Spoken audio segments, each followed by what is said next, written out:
Hi, I'm Jack Baruzzini, and you're listening to The Secret to Stargate, where we talk about the hidden meanings and deeper layers found in the Stargate movies, TV series, and more. And joining me today are Lisa Jones. Hi, Lisa. Hey, Jack. And Victor Lambs. Hey, Victor. Hi, Jack. Today we are discussing the 13th episode of Season 7, Grace. Stranded on the Prometheus after an alien attack, Carter navigates a dangerous nebula and battles hallucinations while searching for an escape. She confronts her feelings for O'Neill and ultimately finds a solution, saving herself and the ship after forming a connection with the enigmatic Grace, the mental representation of the alien cloud. Back on Earth, reunited with the crew, Carter reflects on her personal journey and rests while a haunting melody lingers in the air. A very obscure melody, apparently, that everybody knows. Her mom sang it to her when she was a kid. Yes. What are your thoughts on this episode, Lisa? I really like this episode. Amanda Tapping just does a fabulous job for carrying most of it on her own. I think that the first time you see it, I think that there might be some lulls. I think that's a common complaint about this episode, and I can see that. But I like that you're not quite sure what's going on. You know, if she's hallucinations, reality, is the nebulous an alien, you know, all this, where'd this crew go, all that kind of stuff. And at when you realize that her teammates are just manifestations of her own imagination or her hallucinations, you sit and reflect on how she spoke to herself as Daniel, or as what happened with Jack, or as Teal'c and her dad. It's just really interesting to me how they chose to write it and portray it. Couple of comments. One, of course, Sam Jack ship. That was fabulous. Loved it. Had held my breath for weeks before that episode aired originally, because I'd seen the spoiler pictures of them kissing and didn't know how it was going to happen. And so the whole episode, I was like, when? What are we doing? So I can't say much for the first time I watched it, because the first time I watched it was all about when is this going to happen? But I found it interesting that, and I don't know how I feel about this really, you portray a woman who's trapped by herself and she's hallucinating, injured, all this stuff. And in the midst of, I've got to save everybody. I've got to find the crew, get the ship, get out of the nebulous, all this stuff.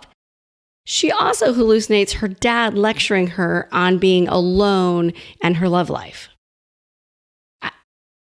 I mean, I'm okay with it, but at the same time, I'm not. So, but I did love it in the essence of this episode. Yeah, that did stick out to me a little bit. It was kind of odd, and I guess it does tie into the fact that she's now all alone on the ship, but it did seem like it didn't really apply to her exact situation. Yeah. Are you happy? And she's like, well, not really at this moment, but yeah. So that was a little odd for me, and I don't, there's a little bit of, gender role issues there that are at play, but I will give the writers and everybody a benefit of the doubt that they were trying to figure out a way to get a Jack Sam kiss in there, and then or potential discussion of a kiss. And then what we see comes after this, which is her moving on from Jack. Yeah. Sorry, spoiler. Oh. Spoiler. For they kind of telegraph. Yeah, they kind of telegraph that. It's like, yeah. What about you, Victor? Yeah, there are things about this episode I really like. I like Amanda Tapping's performance. I like the Prometheus. I like that we have almost the entire episode in the Prometheus. It would have worked better if it was the entire episode and we didn't flip back to the SGC for no reason, because they don't actually do anything. But it's not quite like the mind freak I hoped it would be, because a bunch of stuff happens. She hallucinates her crew members. We're not really sure what's going on, but in the end, there's really no stakes or, crucial decisions that need to be made based on like, I have to choose this path or I have to choose this path as reality, kind of like we would see in other fiction and stuff. Some weird things too, like Teal'c appears and the very first thing he says is don't fall asleep, and then Sam falls asleep. It's like, okay, well, I guess you sleep and you will die. Yeah, and she like, okay. falls asleep, yeah. And then she wakes up and she's not dead. But they're like, okay, well, yeah, so I do like parts of this episode, but not a lot happens in it. It's not weird enough for my taste. We get the la la la la la la girl running through the corridors, which if you want something creepy, I guess you have a little girl in a sing-song voice, like run through your ship's corridors and stuff. Towards the end, I warmed up to Grace at the end. But yeah, they left it very ambiguous. Is she the alien consciousness? Is it Sam remembering herself as a girl? Is it even the child that Sam never had or might have someday, that Sam's thinking of in her mind? They left it very wide open. And I guess Amanda Tapping had been wanting to do a story about, what is Sam giving up by basically becoming slavishly, obsessed with her career and stuff. And, this wasn't in response to that, but they were both kind of thinking along those, the actor and the writers were thinking along those same lines. But at the same time, we don't get an episode about, what Jack's, well, we kind of do, what the whole Charlie thinks, I guess. I don't know. Or Daniel. Yeah. I don't think Daniel's giving up. Yeah. He's too busy in the gym.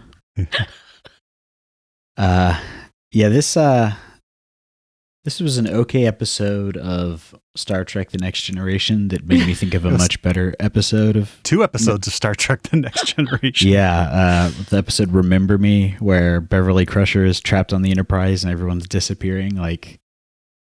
Just made me want to go watch that episode. But I did I really liked seeing my favorite part was just seeing all the different sets of the Prometheus, and I really like its design, and Amanda Tapping's performance was really good. Yeah, it was, and the rest of the cast too gets to be hallucinations, and they kind of enjoy doing that. Mm-hmm. Mm-hmm. And you think about this episode started with her again smiling. How many times this season have we seen like a lighter side of Sam where she's excited, and he said like a kidney candy store, and she's like, "Yay, Nebula!" So excited about it. And you definitely seen a shift this season with that part of, trying to give Carter a little more, I don't say personal life, but, you think back to when Orlin showed up and, Jack's telling her to get a life, to relax and rest. Mm-hmm. And so now we're finally getting to see kind of that side of her, what she does when she's not in the lab or, on a mission or something. Yeah. It's fun to get a completely ship-borne episode. I don't feel like we don't get those very often, and it's a nice change up from walking around the woods or one of those kind of things. But I just feel like there was a bunch of ideas that were not really fleshed out, and it seems like they didn't know which direction they wanted to go with. Is it a hallucination? Is it the alien ship? Like at the end of the episode, I'm still not clear. Was that big alien ship an actual alien ship, or was it a mental projection from the cloud? Yes, it's an actual alien ship, because they did write a follow-up short story where Samantha Carter meets them again, and the aliens say, "Yes, we were an actual alien ship. We were testing you when we shot at you and almost destroyed you, and then you passed the test. And thank you for helping us out of the cloud because we were really stuck in the cloud." Okay, well. Yeah. That just goes to show you, Jack, that you weren't the only one confused. Yeah. Yeah, it's confusing, but not with high stakes or something, because it's like Sam's gone for 4 days, she's alone for 4 days, but there's multiple scenes of her rationing her food and sealing it all in zip top baggies and stuff, like a YouTuber, like one of those prepper YouTuber moms. She's going all Mark Watney. Yeah, it's now if you stretch out your energy bars, they could last up to 3 months. Hopefully you won't be stranded that long, because you're not supposed to fall asleep. Well, it is interesting because I think it just shows all of the, I'll say, chaos. I mean, she's such a smart, motivated individual. And so when you're stuck alone, stressed out with a concussion, what does your mind do to you? And hers is worried, concussion protocol. Am I supposed to sleep? The answer is you can sleep. But at the time, especially at that time, it was don't go to sleep if you have a concussion. So, she's got Teal'c yelling at her, very intently. But then the next time you see him, he's very much more Christopher Judge and not Teal'c. Did you notice that? Yeah. His demeanor was much more, I don't know, like his normal Christopher Judge self versus Teal'c.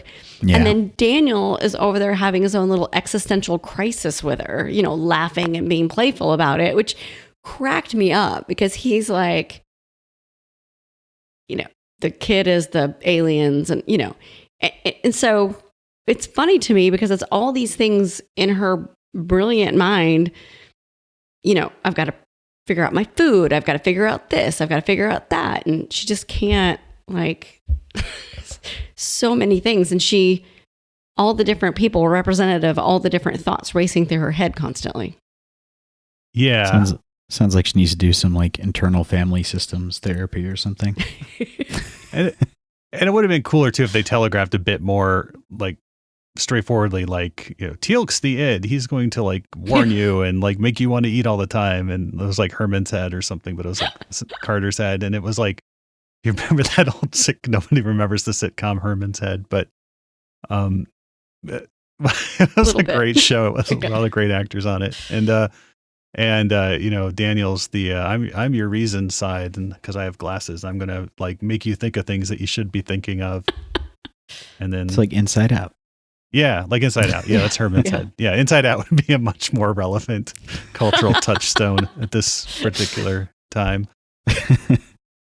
But yeah, it just didn't go far enough. And then, you know, Jacob shows up and it's like, you'll be visited by 3 ghosts. I'm the ghost of parental regret, you know. And yeah.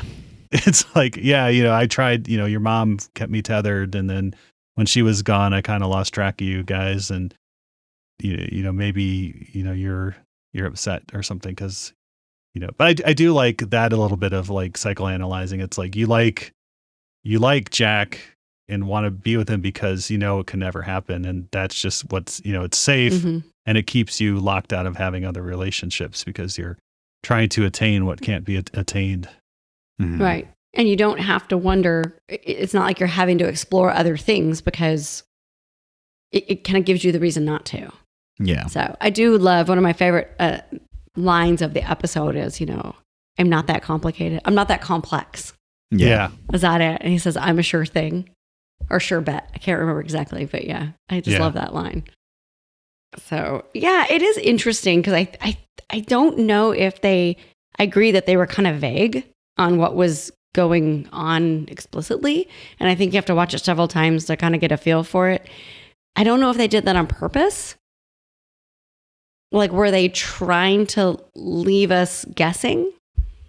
Or was that their vision? You know? I think that it almost feels like the point of the episode was to have Carter like do this introspection and explore these different thoughts, and they needed a reason to get all the crew off the ship, so she's stuck there, and they didn't want to kill everybody, so have the aliens beam them away, and then you can have all this going on. Like, maybe that was really the idea, just wrap it in that. Yeah, and I think even an earlier version of this had Carter, what was it, like going over to the ship and rescuing people or something, the alien ship, you know, was a lot more Stargate-y than this. But this one, because of the weird way they were filming episodes, you know, they were filming multiple episodes at once for most of the season. This was actually filmed over the course of 3 months, like half a day here, half a day there.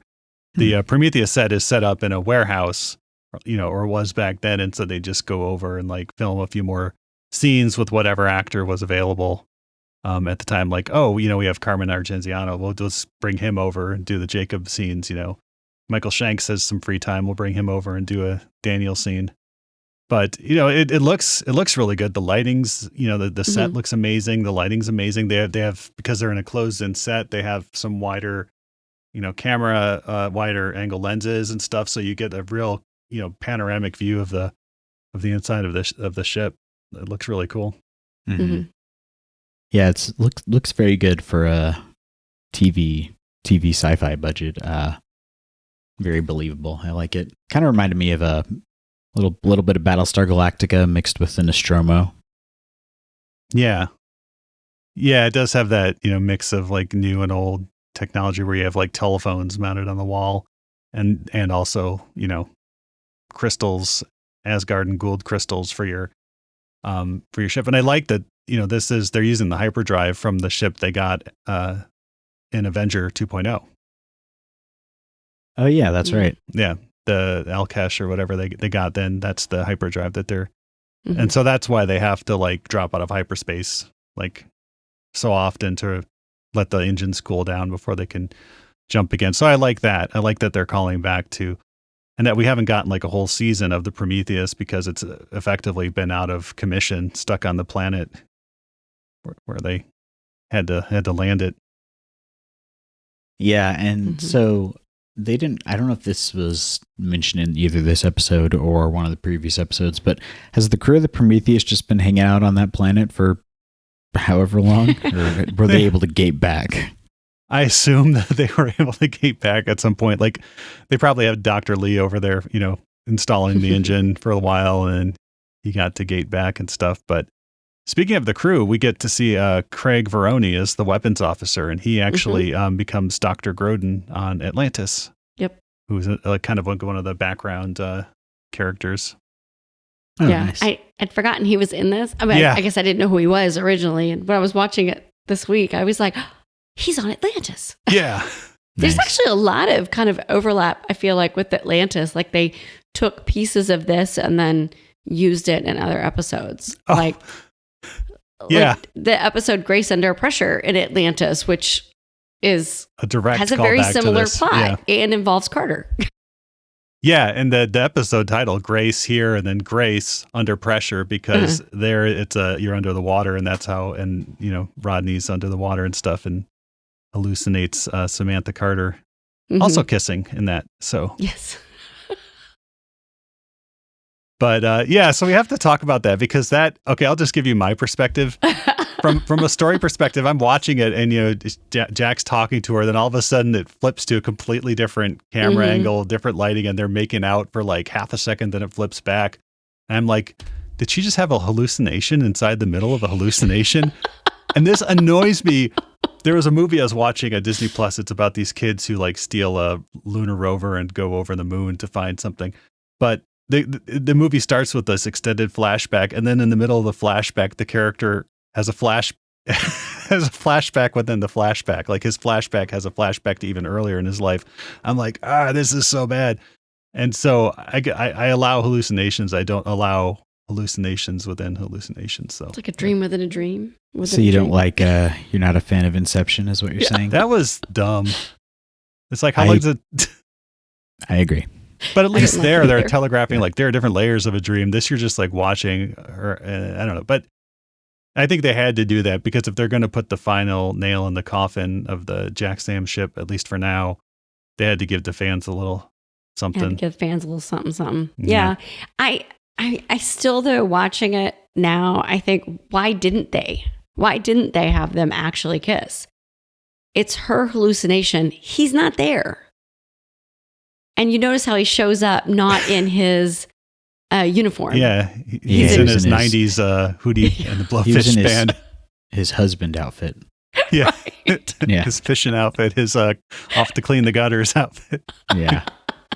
Well, when he first comes in, like his face is all in shadow, and for a minute I thought like, wait, could they not even get Richard Dean Anderson on set? And so it's just going to be a stand-in. It's going to be Dan Shea, Sergeant Siler.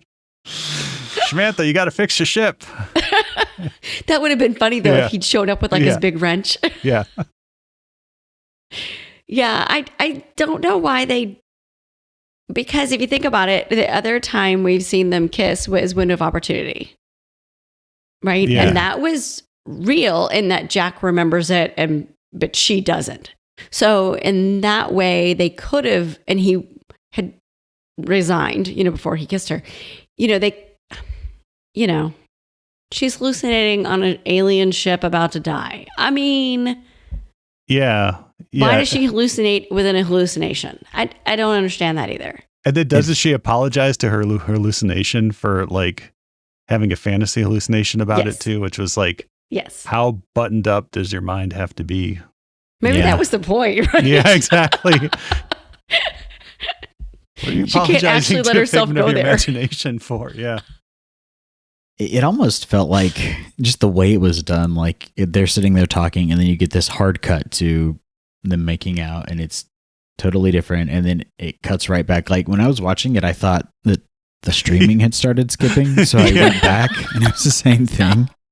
But it almost felt like it was trying to do like one of those very like, kind of like a very artsy, like, quick cut and then back. But I don't know. It was obvious they needed it to put into the commercial or something. Mm-hmm. And like, we need a second of kissing for the commercial, but it has to be in the episode. Otherwise people get really upset. So it was like, at this point they were doing that. They were like filming things just to put into the, promos. We forget that TV shows used to do that. Well, and I would even argue things that got released, like spoiler released online. And I'm gonna say to get people to watch, right? Yeah. Because when I told you when I first watched this episode, I already had seen pictures of that, and so I kept thinking, how is this like? What's happening? How is this gonna end up? And then that was all it was, and I remember being like, what? I was so mad. That's it? That's the last episode? That's what you did to me? Yeah, what was the was the fan reaction to this very negative because of that? Like online? I think it was, if I remember, 20 years ago, it was mixed because there were some people who were like, oh my gosh, they're giving us hope. They're giving us a nugget of something, And then other people kind of felt like I did. We're like, again, hallucination of hallucination. Like, and you can't even. Yeah. And then she basically does it. And then this is her way of letting him go, that she doesn't really want the relationship. And it's like, okay, wait a second. I'm not sure this was the Sam Jack ship gift that you think it was. Yeah. It's a consolation prize. Yeah. Yeah, because we're about to meet somebody else in another, episode or two? She gets over Jack super fast. Just saying. Yeah, because he makes the level 1 hallucination of Jack makes the point to her that you don't have to call me sir because you need to chill out. And then when she wakes up in the infirmary afterwards, she just calls him Jack, and then he's like, "What?" Which that felt out of character for Jack's character. Like I don't think he would have noticed or called that out. I think a lot of him this episode was out of character. Okay, so let's talk for a second about the weird stuff on the base. Because she's missing. Granted, it was only 4 days. That was very weird. That scene with Jack and Daniel, or was it Daniel in the elevator, right? We get it was Jack and Daniel in the elevator. And usually when they're in the elevator, we get wacky ascended hijinks or something. But yeah, he is like, can't be bothered to worry. It just seems so strange that that's how they chose to portray it. And then Teal'c does have a callback to when which episode Jack was lost. Yeah, I can't remember which time, right? Yeah, but that she angsted and worried and tried to find him and help out and felt useless. And I don't know. I don't think any of that was really necessary. They just needed to let us know that they knew she was missing.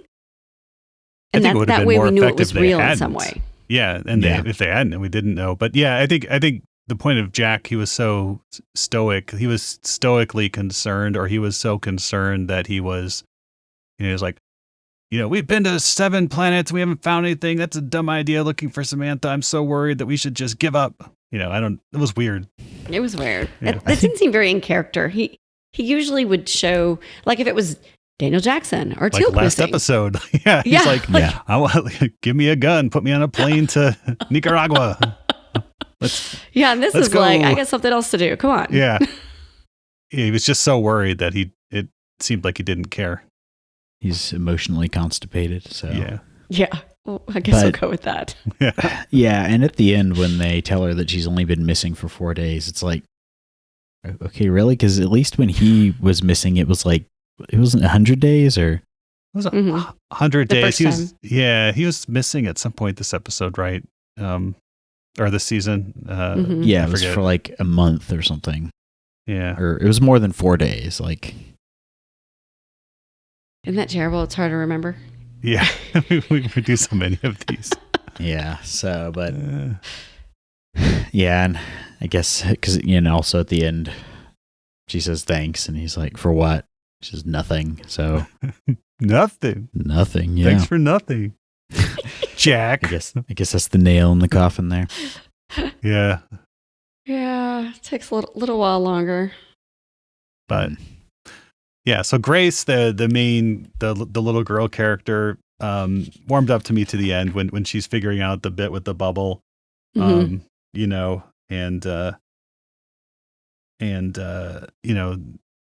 suddenly the girl is very aware and interested in what Sam is doing to save the ship, and is like, neat, like she's not just the creepy kid running through the things. And so that makes me think that Grace is maybe a version of Sam, whether it's a younger version or a daughter type version or something. But yeah, and I liked when Grace is first blowing the bubbles, and Carter has to explain. Yeah. What the bubble and all that. That cracked me up because I'm like, she might be hallucinating, concussion, everything else, but her brain is still working. Yeah, the kid just cuts her off. Boring. Yeah. That was like a Jack, right? Note to all writers: never have a character say the word boring in the middle of your episode, especially if nothing much is going on. It's just you don't want the audience. You don't want to give the audience any insert there. That's funny. Yes. And this one did have not great reception, if I remember. Because of the lack of, like you said, Victor, there's no real, I forgot what you called it. The stakes or there's Yeah. no real, I guess she could have died. Yeah. And obviously everybody else, we like Colonel Runson, and we like Weapons Officer, and we like, Major Grant and stuff. And we want to see them return safely, which the ending is kind of abrupt too, which I understand they had to make it that way. She helps the aliens, which is an impressively huge ship. I mean, it's a very big ship. It has advanced weapons, and it's also stuck in the cloud, which is corroding the hull, which is kind of the ticking clock there. Or is it? Because we're not really sure how much of it is real, which is, anyways, she helps the aliens out, and then she's like, if you, return the people, I'll help you out. And so she helps them out.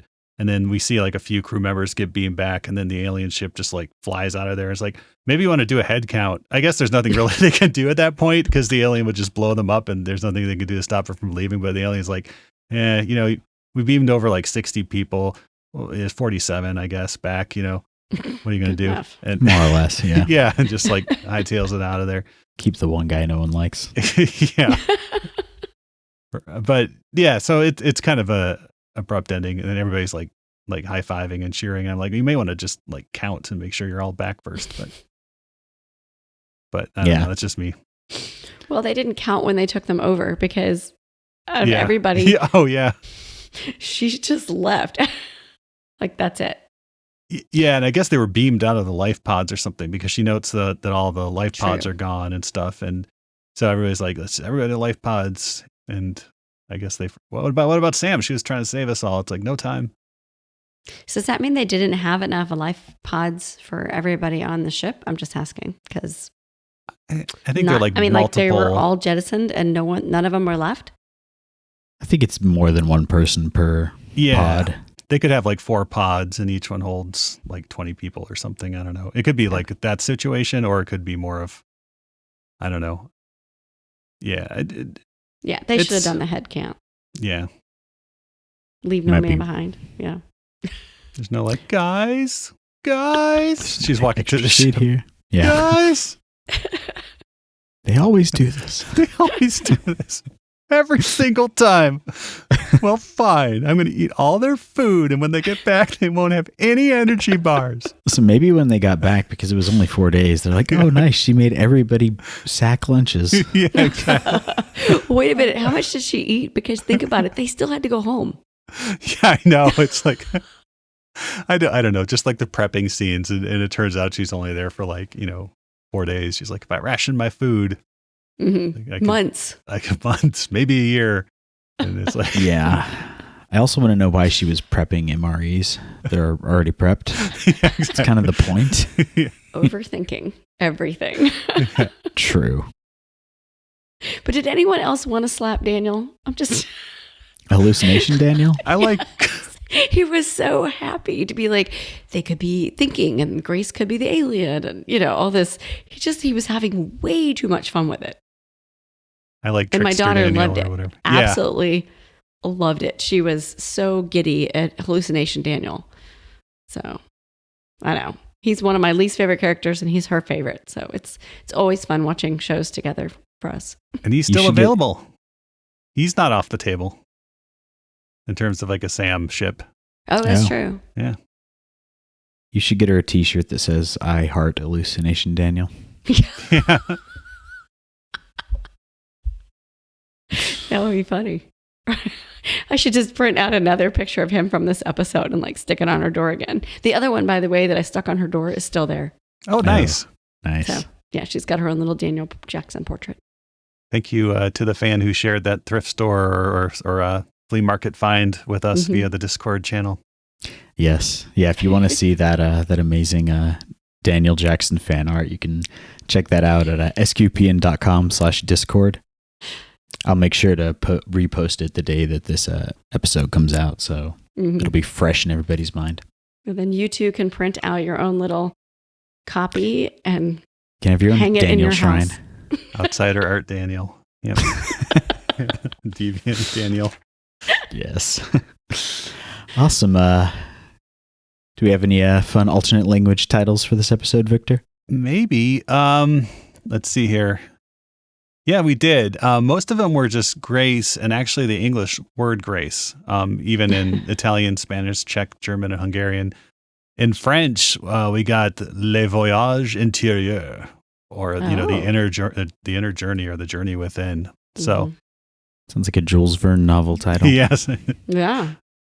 Journey to the center of the Sam. They understood the episode. Yeah. They did. They should have just called it Hallucination Daniel. I don't know how you'd say that in Le Daniel Hallucination. Yes. Awesome. Y'all have any other thoughts? Apparently Amanda Tapping won a Leo Award for dramatic series best lead performance by a female for this episode. Oh, good. So nice. Yeah. Michael Shanks got his award and she got her award. There you go. Yep.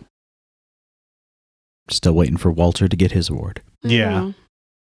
Gary Jones. Yes. Yeah. Awesome. Before we go, we'd like to take a moment to thank our patrons who make it possible for us to create The Secret to Stargate, including Peter N., Matthew A., William S., Gregory N., and Zachary M. Their generous donations at sqpn.com/give make it possible for us to continue The Secret to Stargate and all the shows at StarQuest. And you can join them by visiting sqpn.com/give. And be sure to follow the show on Apple Podcasts, TuneIn, Spotify, iHeartRadio, or you can find the video versions at youtube.com/StarQuestMedia. And if you're a user of Google Podcasts, that's going to be going away soon, so you can use YouTube for that. I guess they're going to do podcasts now. And to find previous episodes of Secrets of Stargate and to send us feedback, please visit sqpn.com/Stargate. You can email us at stargate@sqpn.com or follow StarQuest on social media at facebook.com/StarQuestMedia or on Twitter at SQPN. And like I mentioned earlier, you can check out the Discord at sqpn.com/Discord where you can get your very own Daniel Jackson printout. We'll be back next time when we discuss the next episode of SG-1, Fallout. Until then, Lisa Jones, thank you for joining me and sharing the secret to Stargate. Thanks, Jack. And Victor Lambs, thank you too. Thanks, Jack. And remember, if you sleep, you will die. Yeah, I kind of feel like it's the other way around. Yeah, exactly. Yeah. And once again, I'm Jack Baruzzini. Thank you for listening to The Secret to Stargate on StarQuest. Anyway, I'm sorry, but that just happens to be how I feel about it. What do you think?